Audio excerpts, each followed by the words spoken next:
Go into the VFX motion tracking window. Load in your footage. I found some fairly stable, free stock footage.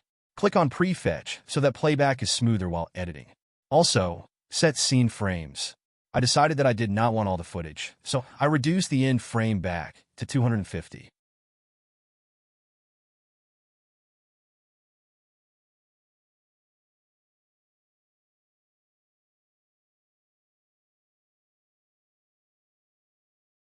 Now go back to frame 1. Click on Detect Features. This automatically scans the footage for good tracking points. Then click Track Forwards. Delete any of the lines that seem to go astray. Now, from the last frame, click Detect Features and track backwards. Again, delete any weird lines.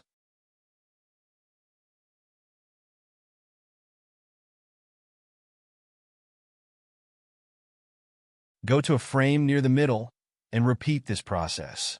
Detect features, then track backwards. But this time, also track the points forwards. And delete all of the bad lines.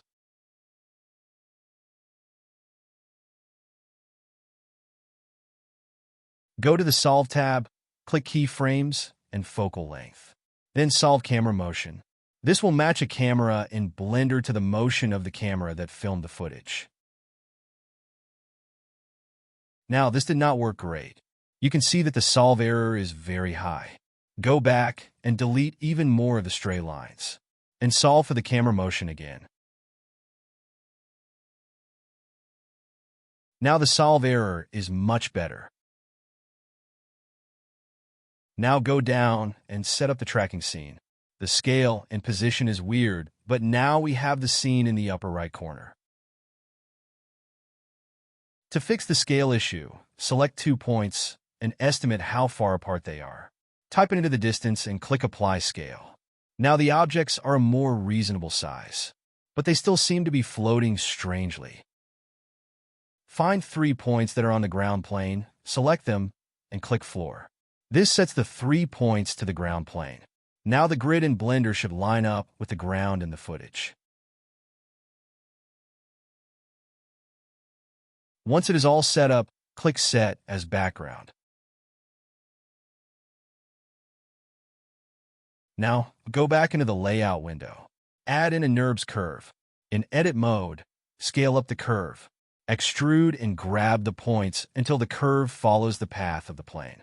We will track the plane to this path. So imagine it flying along the curve as you adjust the positioning.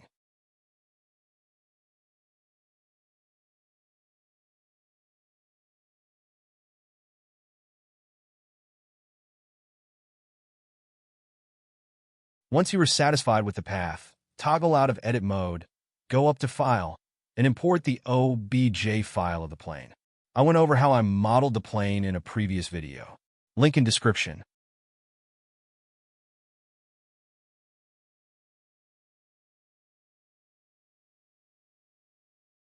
Now it is most likely not scaled correctly, so scale it down, then use the Measure tool to measure out 16 meters or whatever the wingspan of your plane is.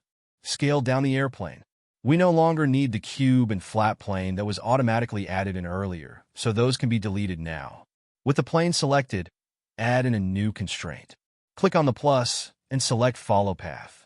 For the target object, select the NURBS curve. Click Animate Path. Now, when the animation is played, the plane follows the path. Unfortunately, it does not appear to be flying. Check the Follow Curve box. With the curve selected, go to the curve settings and under Path Animation. Increase the frames so that the plane follows the curve slightly more slowly. Everything is looking good now, except for the fact that the plane is flying in reverse. This is pretty cool, but if you want a more conventional plane, select the curve and tab in Edit mode. Under Segments, select Switch Direction. The plane is now flying from right to left as I wanted, but it is still flying backwards. Tab out of Edit mode, and with the plane selected, go back to the Constraints menu and switch the direction to -Y, or whatever works for your model. Now it is looking more normal. To add a bit more interest to the scene, select the curve once more, and in Edit mode, go up to the upper right corner and under the drop-down menu, check the box next to normals and increase the value. Select a point on the curve and press Ctrl-T to tilt it. This way, the plane will bank as it flies. Repeat this wherever you want the plane to bank.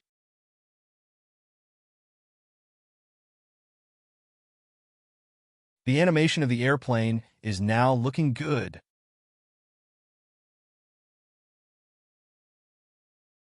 It's time to move on to the materials. Go into the Shading tab.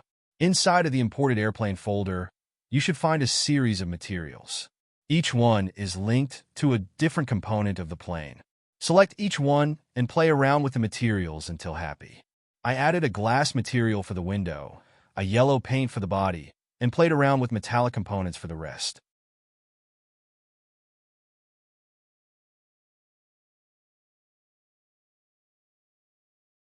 Back in the Shading tab, it is time to add a particle system. This will become whatever you want the plane to drop. I decided that bubbles would look cool floating away as the plane flew by. To do this, set the cursor to the tip of the wing. Add in an icosphere and scale it down. With the sphere selected, hold down Shift and select the body, then Ctrl-P to parent them together. Then, with the sphere selected, go into the particle menu. Add in a particle system. The particles should now fly out of the tip of the wing as the plane flies, but I only want them to be released for part of the flight. To accomplish this, set the start and end frames as desired. Now the particles only come out for a section of the flight.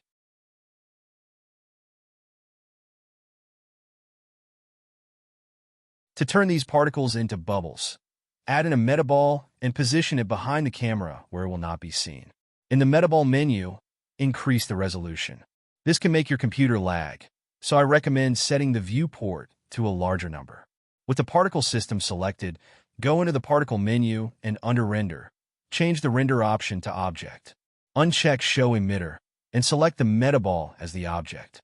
Increase the scale and reduce the number of particles. Then add some randomization to the scale of the bubbles. Under Field Weights, set gravity to -1. This causes the bubbles to float.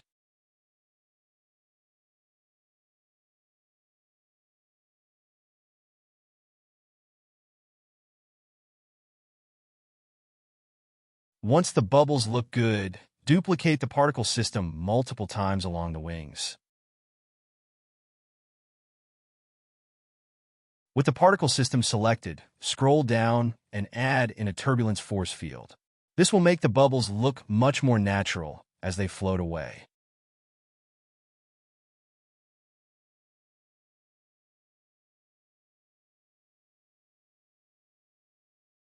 To light the airplane, I use an HDRI. This is a simple way to add realistic lighting to your scene. Search on a website like Polyhaven to find one with similar lighting to your footage. The material for the bubble is a bit more complex. There are good tutorials online, but I will quickly go over my process. Start by deleting the principal BSDF. Add in a transparent BSDF and a glossy BSDF. Connect them using a mix shader. Then connect a hue saturation value node to the glossy BSDF and a noise texture to that. And finally add a texture coordinate node to the noise texture as seen here. Reduce the roughness of the glossy BSDF and play around with the other variables until it looks bubbly. In the render view, the HDRI covers the footage that we have loaded in. To resolve this, go into the render settings and under Film, check the box next to Transparent.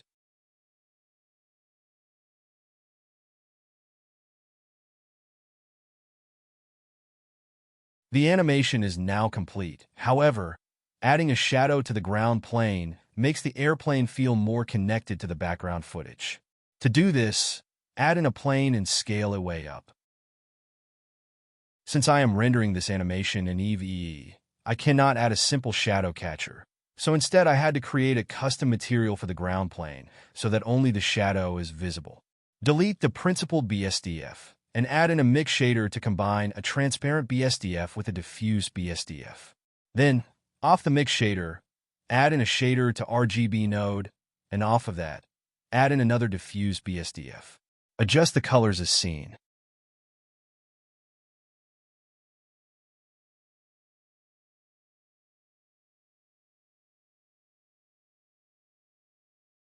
Now the entire ground plane is invisible except for where the shadow is cast. This really makes the plane feel like it is flying through the scene. Now that everything is completed, it is time to render the animation.